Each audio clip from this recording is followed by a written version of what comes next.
नाज़रीन, आपने बचपन से सुना होगा कि घर में मकड़ी के जाले बिल्कुल नहीं होने चाहिए, जालों को दूर फेंक देना चाहिए। इस्लामी नजरिए से भी और साइंसी नजरिए से भी, मेडिकल नजरिए से भी घर में जाले बिल्कुल नहीं होने चाहिए। पता है क्यों नहीं होने चाहिए? आप लोगों में से अक्सर ने यह सवाल सुना होगा कि घर में से जाले उतार दें, यह नहुसत की अलामत है। जाले वैसे भी रोजमर्रा की सफाई में उतारे जाते हैं, मगर दोस्तों, आपको क्या पता है कि इसको बुरा क्यों कहा जाता है? आज की इस वीडियो में हम इसी बारे में बात करेंगे। दोस्तों, मकड़ी बच्चे पैदा करने के बाद बच्चे के बाप को कत्ल क्यों कर देती है?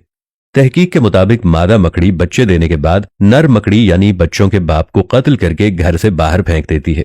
फिर जब औलाद बड़ी हो जाती है तो अपनी मां को कत्ल करके ये बच्चे घर से फेंक देते हैं। कितना अजीबोगरीब और यकीनन बदतरीन घराना है।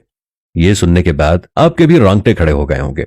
ये हम आपके लिए इसलिए शेयर कर रहे हैं कि आपने ये मालूमात खुद भी सुननी है और दूसरों के साथ भी शेयर करनी है कि घर में मकड़ी के जाले नहीं होने चाहिए। कुरान करीम की एक सूरत है जिसे अनकबूत कहा जाता है। अनकबूत को उर्दू में मकड़ी कहा जाता है। कुरान में अल्लाह सुब्हानहू व तआला ने फरमाया है कि सबसे कमजोर घर मकड़ी का है। कुरान मजीद का मौजज़ा देखिए कि एक जुमले में ही इस घराने की पूरी डेफिनेशन, पूरी कहानी बयान कर दी है कि बेशक घरों में सबसे कमजोर घर अनकबूत यानी मकड़ी का है।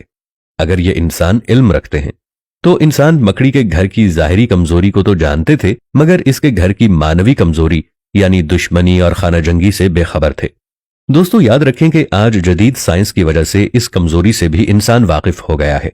इसीलिए अल्लाह सुब्हानहू व तआला ने फरमाया, अगर ये इल्म रखते यानी इंसान यानी मकड़ी के घर की घरेलू कमजोरी और दुश्मनी से वाकिफ होते।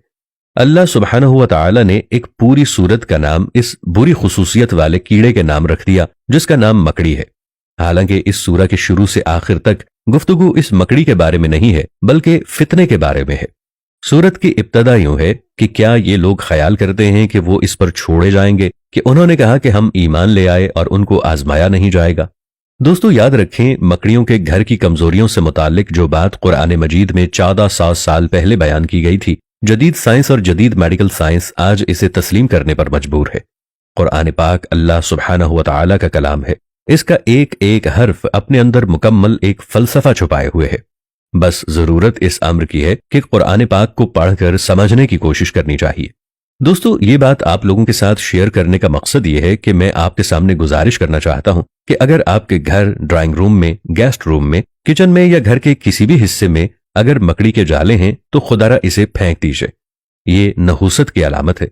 अल्लाह पाक ने मकड़ी के घर के बारे में जो आपके साथ इरशाद फरमाया और इसका जो फलसफा है कि मादा जब बच्चे जनती है तो नर को मारकर घर से दूर फेंक देती है और वही बच्चे जब बड़े हो जाते हैं तो मां को मारकर घर से बाहर निकाल देते हैं, ये एक नहुसत की अलामत है और साइंसी तौर पर भी बताया गया है। और वैसे भी मकड़ी बुरी लगती है और घर में गंदगी फैलाती है, लिहाजा इनको घर में नहीं होना चाहिए। इसीलिए कहा गया है, और आपने बचपन में अक्सर सुना होगा कि मकड़ी के जाले घर में नहीं होने चाहिए। इसके पीछे का फलसफा आज आपको मालूम हो गया होगा।